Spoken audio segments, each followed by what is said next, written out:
Hey guys, Sam here from Speedline Technology. Welcome to Cyberbyte, the home of the latest and greatest technology news and reviews in one video every week on YouTube. Today in the headlines is a giant leap for Pi-powered teddy bear, Instagram, Vine and Netflix hit by an Amazon glitch, low-cost iPhone 5C, the National Security Association illegally collected thousands of emails, and Steve Wozniak says that Microsoft is resting on its laurels. So let's get into this and find out more information.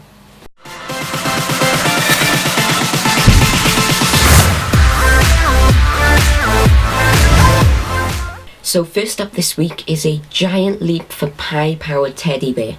A soft toy controlled by a Raspberry Pi computer has recreated Felix Baumgartner's record-breaking skydive. Mr. Baumgartner made the furthest freefall in October 2012 from a balloon almost 24 miles high. A bear called Babbage has now leapt from a similar height after ascending beneath a hydrogen-filled balloon. The Raspberry Pi low-cost microcomputer inside Babbage transmitted his position and shot stills and video throughout the flight and descent. The robot Babbage was created by high-altitude ballooning enthusiast Dave Ackerman, who has also used the Pi as the control center on other flights. Babbage the bear is the official mascot of the Raspberry Pi project. The barebones computer was actually created to serve as an introduction to computers for children, but it has become a favorite among hobbyists who use it to control their homebrewed tech projects. The Babbage flight is one of the more ambitious projects centered on the Pi and shows what the low-cost computer can actually do.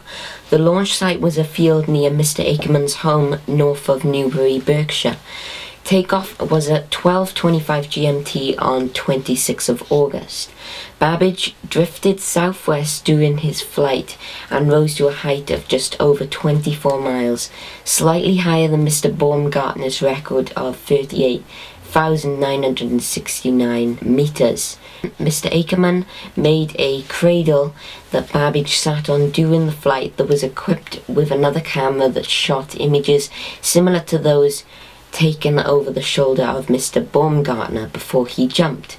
The Raspberry Pi inside the bear and his cradle switched from stills to video to record the moment when the toy fell off the cradle and started its descent. On the Babbage flight, the Pi inside the bear's body logged altitude, shot footage, and transmitted it back to the ground. It also constantly broadcast the craft's location so the flight could be mapped and the pioneering toy retrieved. Many people followed the flight online via streaming video feed sent back by Babbage.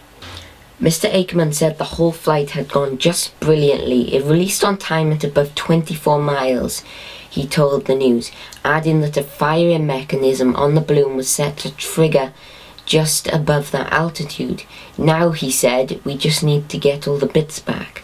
Babbage landed at about 1600 hours GMT in a field a couple of miles south of Shaftesbury. During his descent, Babbage had been pursued by Mr. Ackerman and helpers in a chase car, and he was found at about 1726 GMT. Recently, there has been some software problems at one of Amazon's data centers, which knocked off several high-profile web services. Users on Instagram, Netflix, Vine, Airbnb, and several other services reported problems getting through to the services for several hours late on Sunday. All of these web services rely on servers that are part of Amazon's cloud-based network. The problem was traced to a data center in Northern Virginia that was struggling to keep up with the demand. Also caught in the glitch were cloud software firm Heroku and web automation service IFTTT. Instagram was the first to acknowledge that access to its services was intermittent via Twitter, and other services put out warning messages soon after. The problem started around 1600 hours Eastern Time in America, which was around 2100 hours Greenwich Mean Time in the UK, and continued for several hours. During this time, access to the web services was intermittent, with many people reporting that login pages were hard to reach or pages were taking a very long time to update and load. On the status page for Amazon's web services, the company had posted that it was investigating a series of problems at the Virginia data center. The problems hit databases, software that spreads queries across servers, as well as the code controlling the core computers underlying the whole service. After the problems were resolved, Amazon said the glitch was caused by a partial failure of a networking device, but added no further details. The short-lived problems come less than a week after Amazon's North American web stores went offline for about 30 minutes. Over the past few months, there have been several leaked images from Apple's Chinese manufacturer. It is possible that the iPhone C will be the name of the new device. The brand new low-cost device is rumored to have a plastic back and come in multiple colors. We predict that the C in iPhone C stands for color. It will most likely be targeted to markets in international countries such as India and China.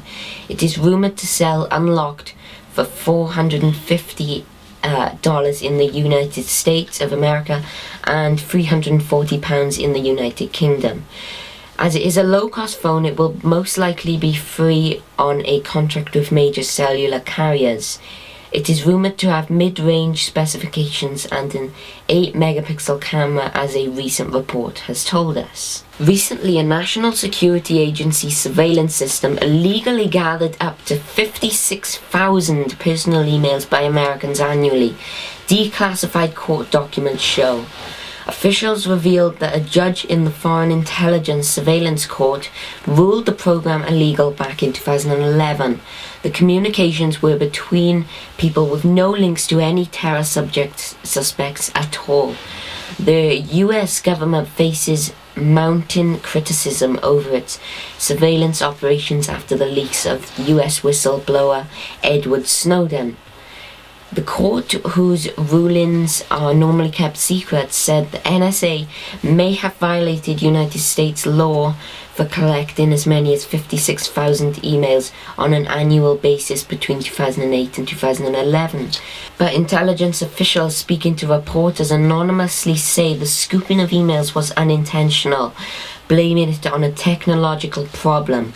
The NSA was unable to separate out emails between Americans with no direct connection to terrorism, so the agency was collecting tens of thousands of Wally domestic communications every year, the court documents say. The scope of the NSA's massive surveillance program, which sweeps up internet traffic and phone records, was exposed in June in leaks to media by former NSA contractor Edward Snowden.